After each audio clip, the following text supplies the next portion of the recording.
안녕하십니까, 장태동입니다. 오랜만에 뵙습니다. 오늘은 비실명 부패 신고가 가능한가, 이거에 대해서 좀 정리를 해서 말씀드리겠습니다. 자, 부패 신고를 하는 사람들의 가장 큰 걱정이 있습니다. 과연 내 신분이 끝까지 감춰질 수 있겠는가, 이겁니다. 자, 결론부터 얘기를 하자면 신고자의 신분은 완벽하게 감춰질 수 있다, 이렇게 말할 수 있습니다. 자, 부패방지권익위법 제58조의 2에는 신고자는 자신의 인적사항을 밝히지 아니하고 변호사를 선임하여 신고를 대리할 수 있게 돼 있습니다. 이때 권익위는 제출된 자료를 봉인하여 보관해야 하며, 봉인해서 보관해야 합니다. 그리고 신고자 본인의 동의 없이 이를 열람해서도 아니 된다고 그렇게 규정되고 있습니다. 자, 그런데 권익위 조사관이 신고 자료를 봉인한다. 봉인하는 거 있죠. 이렇게 봉인하는 거. 봉인하고 또 신고자 본인의 동의 없이 이를 열람해서도 안 된다고 이렇게 규정이 되어 있습니다.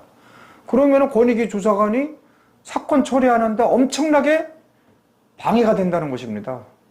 그러니까 신분 보장과는 별 관계가 없는 그런 규정이라고 저는 생각합니다. 자, 그 이유를 좀 더 설명해 보면 다음과 같습니다.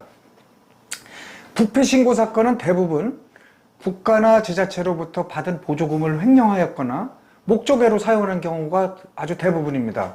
가끔은 공무원의 뇌물수수 향응도 있지만 이것을 확실한 물증을 제출하지 못하면 권익위에서 대부분 기각되고 맙니다. 자, 그런데 부패 사건은 반드시 권익위에 접수해야 정해진 비율의 신고 보상금을 받아낼 수 있습니다. 공익신고하고는 다르죠. 공익신고는 어디에나 신고해도 되지만 부패신고 사건은 반드시 권익위에 해야 한다. 만약 권익위에 접수하지 않고 수사기관이나 해당 기관, 상급기관에 접수하게 되면 적은 액수의 포상금만을 받아낼 수 있습니다. 그런데 그마저도 못 받는 경우가 많습니다. 왜냐하면 포상금은 청구할 수 있는 법적인 권한이 없습니다. 또 해당 기관에서 반드시 예산을 세워놓아야 된다, 이러한 규정도 없는 것입니다. 자, 부패 사건이 권익위에 접수되면 담당 조사관이 배정되고 담당 조사관은 약 한 2, 3개월, 보통 그렇게 요새 많이 지연되고 있습니다.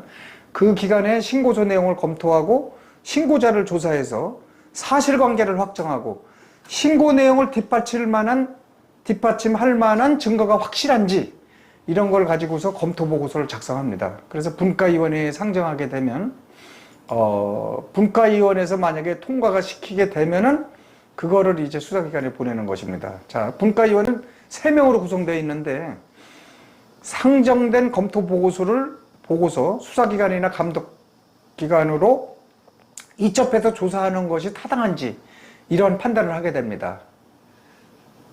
그래서 이것을 가지고 권익위 담당과는 이제 이첩하기로 결정이 됐다, 그러면 의결서를 작성해서 그냥 이렇게 공문으로 한 장 보내는 게 아니라 권익위의 결정문이라고 할 수 있는 의결서를 작성하는 것입니다. 그래서 수사기관이나 상급기관으로 이첩을 해서 수사와 조사를 하고 그 결과를 통보해달라고 이렇게 하는 것입니다. 자, 그런데 비실명 대리신고를 하게 된다, 그러면은 신고자의 인적사항이 철저하게 가려져서 통보가 됩니다.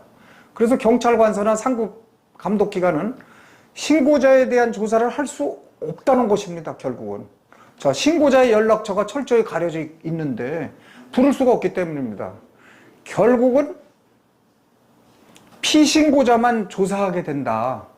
그러면 신고자의 입장이 문서로만 같이 반영이 되지 않는다는 것입니다. 자, 그래서 오히려 피신고자의 입장만 강조되므로 그만큼 무혐의나 기각될 확률이 대단히 높았다, 제가 이런 경험을 말씀드립니다. 자, 물론 권익위가 조사기관에 신고 내용을 송부할 때 신분 공개에 동의할지 부동의할지 당사자에게 확인을 합니다. 만약 신분 공개에 동의하지 않으면 신고자에 대한 조사를 할 수 없어서 신고 목적을 달성하기가 대단히 어렵다는 것입니다. 자, 여러분, 물론 부패나 공익신고는 누구든지 할 수 있기 때문에 저는 아예 공동신고자로 표기하여 신고하는데, 이 경우 신고자가 정말 수사기관에 진술하기 곤란할 때는 저나 우리 담당 팀장이 직접 수사기관에 참석해서 신고자로서 대신 진술하고 그런 경우가 많습니다. 그런 좋은 점이 있습니다. 물론 저는 대부분의 경우 수사기관에 같이 함께 참석해서 공동 진술하는 것을 원칙으로 하고 있습니다. 자, 부패 신고자의 신분을 누설할 경우 누구든지 5년 이하의 징역이나 5천만 원 이하의 벌금에 처하게 됩니다. 권익위 조사관이 신분을 누설해도 마찬가지고 경찰관이 누설해도 마찬가지입니다. 그러한 처벌을 받습니다. 따라서 굳이 비실명 대리신고를 해서 권익위 조사관이 조사를 어렵게 하고 수사기관의 조사를 어렵게 만든다면 신고 목적을 달성하기 대단히 어렵다. 그래서 저는 신고자와 공동으로 실명으로 신고하는 것을 권하고 있습니다. 신분 보장만 확실하게 되면 되는 것이 아니겠습니까? 대신 권익위 조사관이나 경찰관들 또는 상급기관 조사 과정에서 신분이 누설될 경우에는 신고자가 신분 공개에 동의한다 하더라도 반드시 처벌을 받게 되어 있습니다.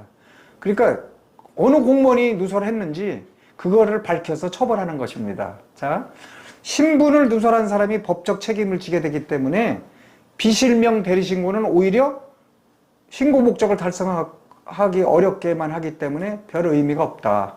이런 것을 제가 이제 말씀드리는 겁니다. 따라서 신분이 공개될 것을 우려해서 신고를 기피하거나 망설일 필요가 더 이상 없어졌습니다. 저는 지금까지 신고를 대행하면서 단 한 번도 신고자의 신분이 누설돼서 말썽이 된 적이 없습니다. 자, 법적 규정보다는 이러한 것은 어떻게 보호되느냐? 업무 프로세서상 신분 누설은 사실상 불가하다. 그래서 남들이 먼저 신고하기 전에 신속히 결단을 내려서 후회하지 않는 그런 신고가 되었으면 좋겠다고 감히 말씀드리는 바입니다. 여러분 여기까지 경청해 주셔서 감사합니다.